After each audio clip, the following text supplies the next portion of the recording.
نبی اکرم صلی اللہ علیہ وسلم نے جہاں جہاں احادیث کے اندر فتنے کا ذکر فرمایا ہے اس میں ایک تو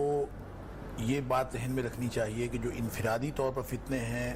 وہ اور طرح کے ہیں، جو اجتماعی طور پر فتنے ہیں وہ اور طرح کے ہیں. لہٰذا جہاں تک انفرادی فتنوں کی بات ہے تو وہ تو آزمائش کے معنوں میں ہیں اور وہ نبی اکرم صلی اللہ علیہ وسلم کے دور سے ہی چلے آ رہے ہیں. لیکن جہاں تک بات ہے اجتماعی فتنوں کی تو نبی اکرم صلی اللہ علیہ وسلم کی احادیث میں ان فتنوں کو اگر آپ اکٹھا کر کے سارے فتنوں کا ایک تصور قائم کریں اور اس کا تجزیہ کریں تو یوں محسوس ہوتا ہے کہ جس دور فتن سے یا جن فتنوں سے نبی اکرم صلی اللہ علیہ وسلم نے ڈرایا ہے وہ بنیادی طور پر امت میں بگاڑ کے فتنے ہیں، اور وہ امت کا شیرازہ منتشر کرنے والا فتنہ ہے،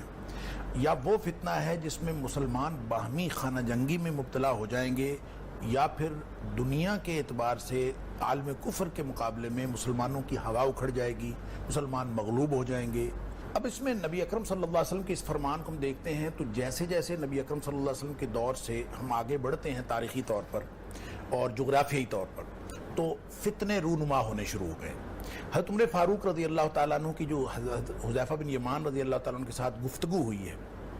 اس گفتگو کے بعد جب وہ دروازہ توڑا گیا یعنی حضرت عمر فاروق رضی اللہ عنہ کی شہادت ہوئی ہے تو ہم یہ دیکھتے ہیں کہ فتنوں کا ایک دروازہ کھل گیا اور وہ پھر فتنوں کا دروازہ بند نہیں ہوا. پھر عثمان غنی رضی اللہ عنہ کی شہادت ہے، اس کے بعد اگرچہ حضرت علی رضی اللہ عنہ کی شہادت ہے لیکن درمیان میں بہت سارے ایونٹس ہیں، اور ان ایونٹس کو اگر آپ دیکھیں کہ فتنہ صرف وہ نہیں ہوتا جو انٹرنل کسی فیکٹر کی وجہ سے اٹھتا ہے، ایکسٹرنل فیکٹر بھی ہو سکتا ہے. منافقین بہت بڑا کردار ادا کرتے ہیں. اللہ تعالیٰ نے سورہ توبہ کے اندر فرمایا ہے کہ یہ جو منافقین ہیں وَلَعُودَوْا خِلَالَكُمْ يَبْغُونَكُمُ الْفِتْنَةَ، کہ یہ جو ہیں وہ تمہارے اندر جب رہتے ہیں تو کبھی خیر نہیں چاہتے تمہاری، یہ ہمیشہ کوئی نہ کوئی فتنہ ہی پیدا کرتے ہیں. جو لوگ نفاق میں مبتلا ہیں اس سے بڑا فتنہ اور کیا ہو سکتا ہے، اور جو کفر میں مبتلا ہیں ہی فتنے میں، لہٰذا وہ تو یوں سمجھ لیں کہ وہ تو اپنے سر گردن تک جو ہے فتنے میں ڈوبے ہوئے ہیں. وہ اب فتنہ پھیلانا چاہتے ہیں امت مسلمہ کے اندر. امت مسلمہ جن کو دیکھیں ایمان روشنی ہے، کفر اندھیرا ہے، نفاق بھی اسی اندھیرے کی ایک قسم ہے، لہٰذا اس اندھیرے کو مسلمانوں میں پھیلانے کی کوشش کرنا یہی وہ فتنہ ہے جس سے نبی اکرم صلی اللہ علیہ وسلم خبردار کر رہے ہیں. اب اگر اس کو عملی طور پر تو ہم دیکھتے ہیں تو عمر فاروق رضی اللہ تعالیٰ سے آن ورڈ جو ہسٹری چلی ہے ہماری تاریخ میں، پھر ہم جب حضرت علی رضی اللہ تعالیٰ کا دور آیا ہے عثمان غنی رضی اللہ تعالیٰ کی شہادت کے بعد، تو پھر اس کے بعد یہ فتنہ بڑھتا چلا گیا ہے. یعنی جنگ صفین کی بات کر لیں، جنگ جمل کی بات کر لیں، حتیٰ کہ جنگ نہروان جو خوارج اٹھے ہیں. لیکن ساتھ ہی ساتھ اس عملی کشمکش کو اگر آگے ہم فتنہ، اور خاص طور پہ جو حضرت علی رضی اللہ عنہ کے دور کا فتنہ ہے، دیکھیں ہم آج کے دور کو دور فتن اس وجہ سے کہتے ہیں کہ نبی کریم صلی اللہ علیہ وسلم نے واضح طور پر فرمایا کہ جو اول تمہارے لوگ ہیں نا وہ فتنے سے بچے ہوئے ہیں،